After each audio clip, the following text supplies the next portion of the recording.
You're listening to Women in Wellness, a program to help you create gorgeous growth for your blissful business in health and wellness.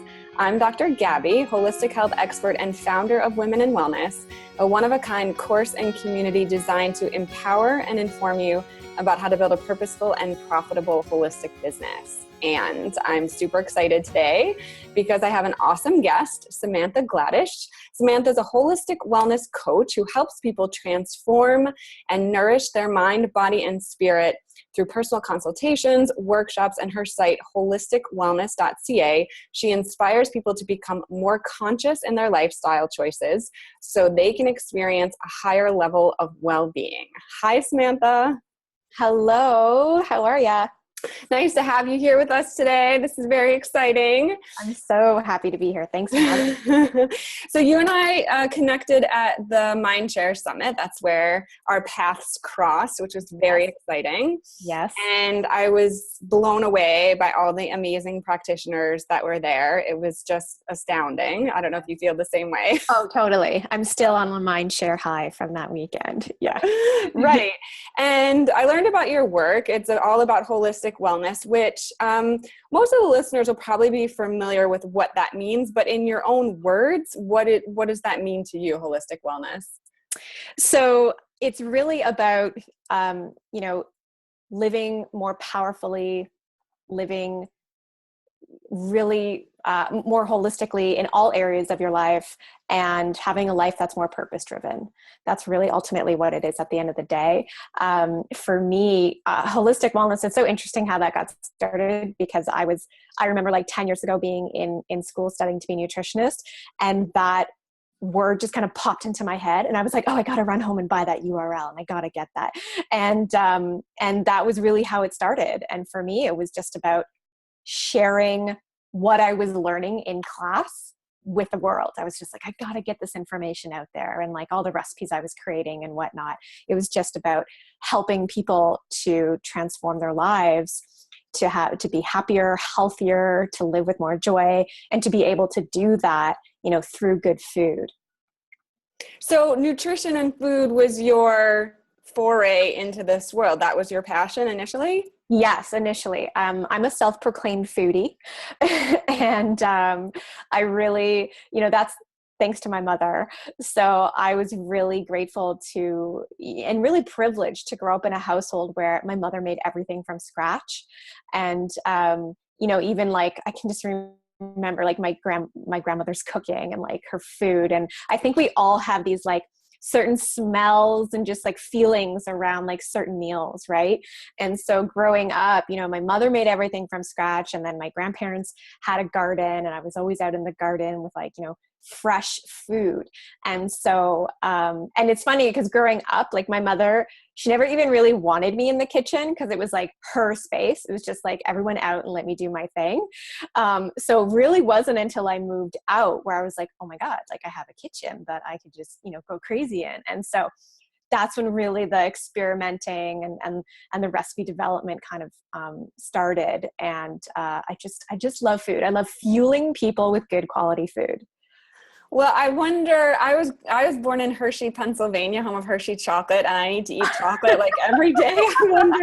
I wonder if there's some connection there with the childhood memories of chocolate, because that's pretty much like my comfort That is so cute. I love that.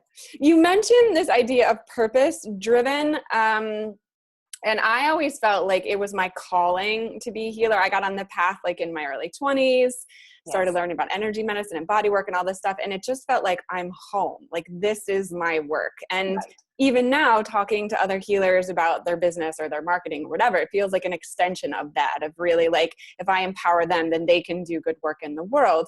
So did you A, have a similar feeling, and B, how did you know it was your purpose? Oh, totally. So I can totally resonate with that. So like I said, like even from a young age as a little girl, like I was always just really drawn to like nature and food. And in my like teens, I was very much into like health and fitness, and I would, read all the girly magazines and anything that I could get my hands on about recipes and food and, exercise and exercise videos, all that kind of stuff. Like it was my world. I was really obsessed with it. And I was always a pretty active child as well. And so as I started to, get older and I started to, and especially in university, that's when I started to meet people. I feel like they were just like, purposefully planted in my life. I love that. I had friends that were, into organic and I had friends that were like interested in Chinese medicine, and they were just kind of planting seeds for me. And I just got really interested in all of that. And so, and then I had ultimately met somebody who was studying to be a nutritionist. And I was just like, oh, you could do that? Like I didn't, it didn't even occur to me. And so I started to do more research. And when I found the Canadian School of Natural Nutrition, I was just like, yes. Like it was just such this resounding yes. That was like, this is what I need to do. And so I went to University of Toronto. I actually did a specialist in religion and a minor in English. Wow. It was cool. I actually studied like Buddhism and Japanese culture and Chinese culture. And it was really, really interesting.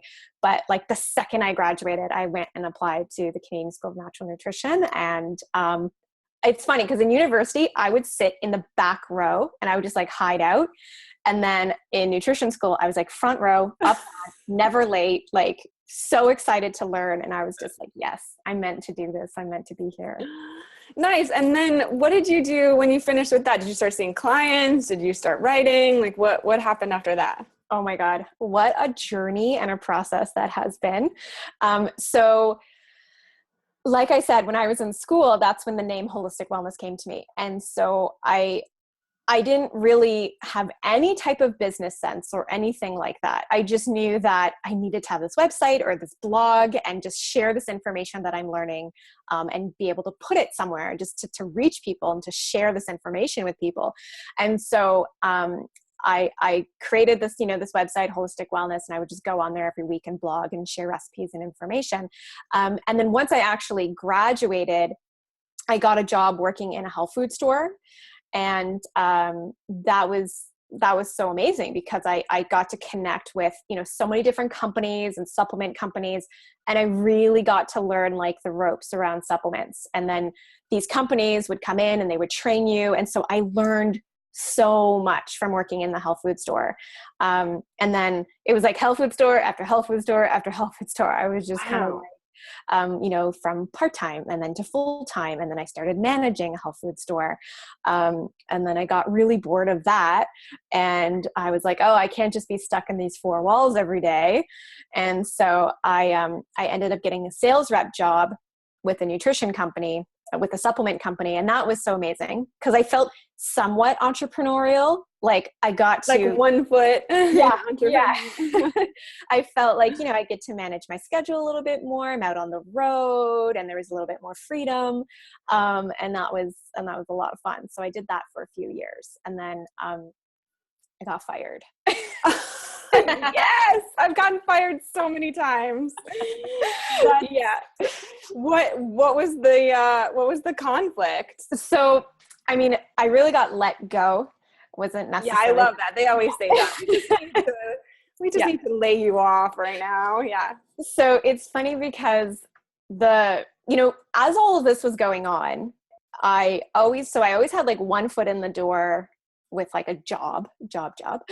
And then I always had, 1 foot in the door with seeing clients on the side and writing my blogs and recipes and all that kind of stuff.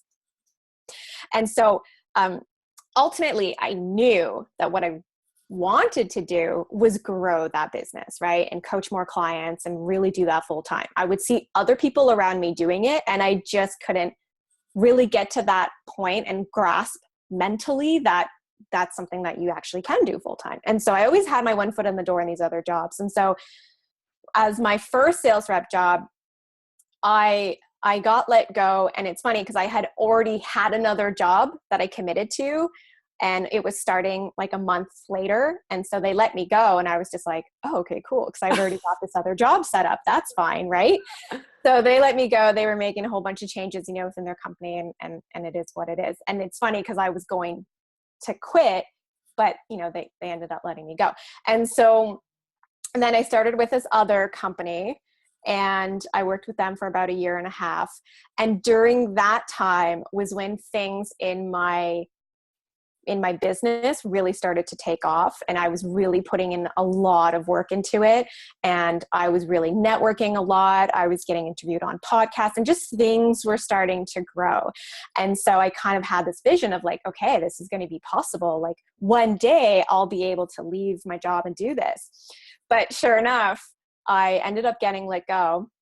And it's funny because I woke up this one morning and I was like, you know what? I'm going to quit. Like, this is the day I'm going to quit. And I just had this feeling. I was like, yeah, this is it. But then something happened and I just got this weird vibe. And I was like, no, it's not the day. It's not the day for this to happen. Like, I can't explain why, but it's not the day to happen. And so 3 weeks after that, I ended up getting let go, which worked out better, because if I would have quit, I would have been left with nothing. Whereas I got let go and I got a package. Right. And so they let me go, and I walked into that meeting when I was getting let go, and I just knew what was happening. I knew my boss was letting me go, and I walked in there with the biggest smile, and I was like, "You're firing me, aren't you?"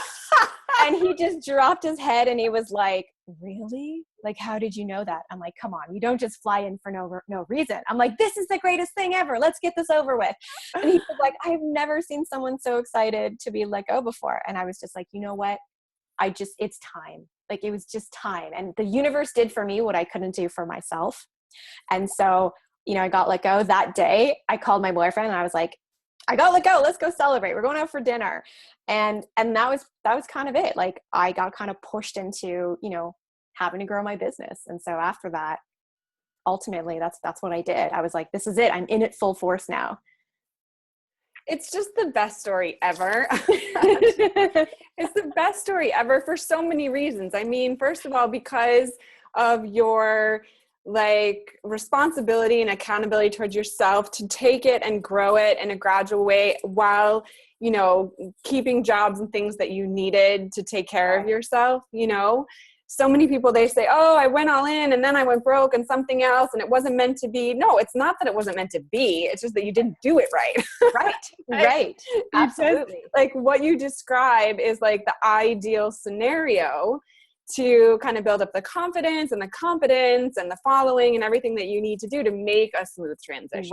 Right. So it's just it's perfect. And it's also perfect that you were getting those pushes along the way, so that reinforcement that you were moving in the right direction. Oh, totally. Yeah. And then, so how long have you been in it full time now? So it's been about 2.5 years. Nice. Where I can call myself an entrepreneur. Nice. It's been like a 10-year process. Yes. Ultimately. Yes. But the past 2.5 years of, really working on my own, being full entrepreneur. Right. So how do you spend most of your time with clients? You spend most of your time writing? How are you spending your time on a day-to-day basis? So, definitely I see a lot of clients. I work with women all over Canada and all over the US, and I'm strictly online. And so I do have some people that are in the area. If they do want to meet, that's cool. But otherwise I'm strictly online. And, I've just kind of designed this schedule where, during my first year, I was working a lot and I was just overdoing it. And, it affected my sleep. It was starting to affect my health, and it was just too much. And so in the second year, I was like, that needs to change. That's not what it needs to be about. And, constantly hearing from people, you got to grind it out. And I'm just like, actually, you don't. It doesn't have to be that way. It doesn't have to be all about pushing, and overdoing it. So I was like, I just need to slow down a bit. And so I sort of set up this schedule where, Mondays become more of my writing days. And I'm just really slow on Mondays and easing into it and kind of prepare what my week needs to look like. And I send out a newsletter every Tuesday. So I'll write that on Mondays. And then I never schedule calls on a Monday. Typically Mondays, I don't do client calls. And then Tuesday, Wednesday, Thursdays are typically client days and coaching call days. And like the real sort of like nitty and gritty. Like if there's things that need to be done on a project, that's when I'm going to schedule that in. And then Fridays, I kind of try and keep as like my fun day. Nice. If I absolutely need to schedule in a call with a client, I'll do that if it just didn't work out in our schedules. But otherwise, Fridays are really like my day where I get out of the house, go treat myself to maybe a lunch or like go run errands. And again, it's just kind of like winding down from the week now. Like, okay, what happened this week? What now does need to be moved to next week? And just kind of having that overview of what happened for the week. Yes. Yeah. Yes. So I think that's also really common in the beginning, is that you think, or the entrepreneur thinks, I need to make this happen. Totally. I need to make it happen. And the make it happen is like, it's very masculine. Totally. It's very, like you said, it's pushing, it's driving, it's getting, it's doing. And a nice balance to that is like, let it come to you. Totally. You could probably go out on a Friday on your fun day, grab a lunch, and accidentally meet someone. Totally. Who like ends up being a client, partner, whatever, referral source. Right. Right? Because you're receptive. Your Friday is like, I'm open. And that's the sort of, I feel like, masculine, feminine balance that we can bring to things. Yeah, absolutely. I think we're often caught in this idea of like have, do, and be, when it's really be, do, have. It's who I'm being that matters most. Because when I do go out like on those Fridays and I'm just chill and I get my coffee and I run my errands, like I'm just like floating, I swear. Like it's just this high vibe and people are attracted to that. And it's funny because you look happy and they're like, I want what that girl has. Exactly. And it's who you're being. I'm being happy. I'm being joy. I'm being in integrity with myself and my self-care, and people resonate with that. And so it's funny because on Fridays, oftentimes after I've been out and running my errands and I come back and I'll check emails, it's like, oh, look at all these client prospects that have just come in. And I'm just like, this is so wild to me. So yeah, it's true. It really is. Well done. I also read on your website, and you've kind of mentioned it in this conversation, this living on your own terms, life on your own terms, or having freedom to do, what you want, have the schedule that you want. What does that mean to you? So ultimately, I think it's really about doing the things that light you up the most and doing that. And we have it really backwards, where we feel we need to have the finances in place, the partner in place. We need to look the certain way and be the certain weight before we can live life on our terms and do those things. When it's the reverse, start to step into those things that excite you the most and really light you up. And once you do that and step into that power and step into that possibility, that's when the money will come and the partner will come and the health will come. I promise you, it will all fall into place. Yeah. I'm thinking that this is so meaningful, because a lot of the people that I coach, like the women in my community, women in wellness community, they feel like everything has to be perfect. Right. And so many times I'll be coaching them and I'll be like, okay, you want to do this thing in 2 weeks, so start promoting it. And they'll be like, but the website's not done, but I don't, like, there's just all these things. Okay. Okay, buddy. I have a noisy cat too. She bugs me all night long. That's when she likes to come after me. Yep. And what I hear you saying is that, no, like, you can put it out there. And everything doesn't have to be perfect yet or all set up yet, right? Right. Absolutely. And if I can save people 10 years, of holding back from really starting their business and doing what they really want to do, I mean, don't wait for it to be perfect. It's not about perfection. It's about striving for excellent. And I think excellent is pretty good. We can strive to be more excellent at things. It's, you're never going to be perfect. And especially as a type A personality, it's like, if things aren't lined up exactly the way I want them to be, it's like, oh my God, but I've so gotten over that. Because if you get caught in that mindset, you're never going to do anything. It's just going to hold you back. Yeah. You're never going to do anything. And so it's funny we're talking about this because I had sent out an email. I have a coach that I work with, and he was really helping me get over this whole like perfectionism, thing. And so he's like, I want you to start making mistakes on purpose. And so I sent out an email this one day, and the subject line had a mistake in it, a spelling mistake. I think it was supposed to be your, Y-O-U-R, and I spelt it Y-O-U-R-E, right? And I sat there for a minute and I was like, I'm just going to do it. Like, I'm just going to send it, and it's going to have the mistake. I'm doing this on purpose because I'm not perfect. And I really don't want to give that image that I am perfect. And, it happens. And so I sent it out, and I was like, all right, it's out there. It is what it is. And it's so funny how many people replied, and they were like, learn how to spell. It's this way, and I was just like, whatever, I would just let it go. And that was actually such a liberating experience for me, because I was like, if you can't accept and appreciate the information that I'm sending you and for free and overlook it, sending you for free, then we're not meant to work together, or for you to really, be on my list or it's just. I had a similar thing because I put out a book in January, just a self-published book. And there were some repeated words or some kind of error in the book. And someone wrote, and she was mad. And she was like, you need a copy editor. And I was like, yeah, I probably do. But what are you going to do? It happened. That's what happened. Yep. Yeah, absolutely. That's absolutely. So funny. Yeah. Wow. So make mistakes on purpose. I love that advice. Yeah. So I'm just out of curiosity, since you're helping so many people in the sort of holistic health and wellness space, are you seeing any patterns? Are you seeing any challenges that are kind of consistent among clients? Like what's happening right now?